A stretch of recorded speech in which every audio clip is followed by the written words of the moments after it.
If V-Day marks the end of World War II in Europe, and that's an arguable enough contention, of course, anyway, given the holdouts that went on for months in many areas fighting, but we'll take it as a finish in so much as that was the end, as as it goes. It's as arbitrary as Victory in Japan Day is in some respects. All these days have an arbitrary nature, even when there are state signatures on pieces of paper or armistices, because there are always holdouts and groups like the Wolf Pack in Germany that didn't agree. But for the vast majority of people, fighting ended in Germany, and it was an attempt to rebuild a new country. But if it was an end of empire, what of those countries that were imperial ruled by colonists? Here's an event that possibly very few people have heard of in England, the Sétif massacre. And this happened on the 8th of May.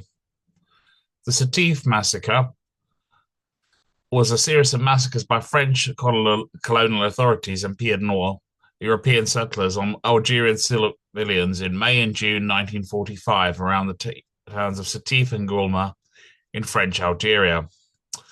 In response to French police firing on demonstrators during a protest in Sétif on 8th May 1945, native Algerians rioted in the town and attacked French settlers, killing 102 people. The French colonial authorities and European settlers retaliated by killing thousands of Algerian Muslims in the region. Now, the amount of people actually killed has been subject to endless argument because, A, it's a politically heated situation, and B, of course, the French would like to present the lower figure, and the Algerians would like to present the higher figure. The generally figure that most historians have come to is somewhere around 5 or 6,000. Figures as high as 45,000 have been claimed, and as low as a couple of thousand. But the general figure in the last few years, reading this and other articles around it, was that most historians have settled on somewhere around 5 or 6,000. That there were, with possibly slightly higher figures being possible, but less probable.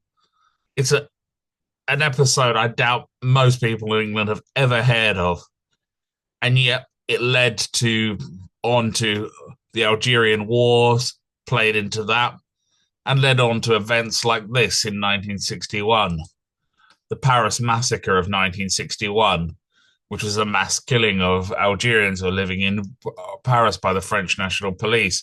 And again, there's arguments about how many people were actually killed. The French government eventually admitted about 40 people were killed, which is rather shocking if you imagine the National Police Service killing 40 people in one day.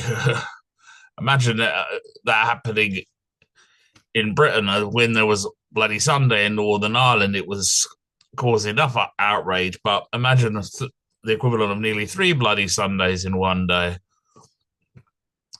Yet the higher estimates are that perhaps 300 or more people died due to torture, people throwing demonstrators into rivers and so on, showing that the age of empire was still present in a real way even at the end of the war, and that the atrocities of the Nazis were revisited on a small scale as those empires crumbled. Of course, everyone's familiar with the Indo-China War, which eventually mutated into the Vietnam War and other areas like that. But I doubt many people who are unless they study history really deeply, are particularly aware of the Sétif massacre. Oh, perhaps if you're French, of course, it's going to have more relevance. Or if you're Algerian, it's obviously going to be engraved on your heart as a national disaster. But it's something I've not seen mentioned much. And I thought it might be something worth mentioning as we remember the end of Hitler's regime. We might remember that the various victorious powers were quite capable of their own dubious and strange race-based massacres,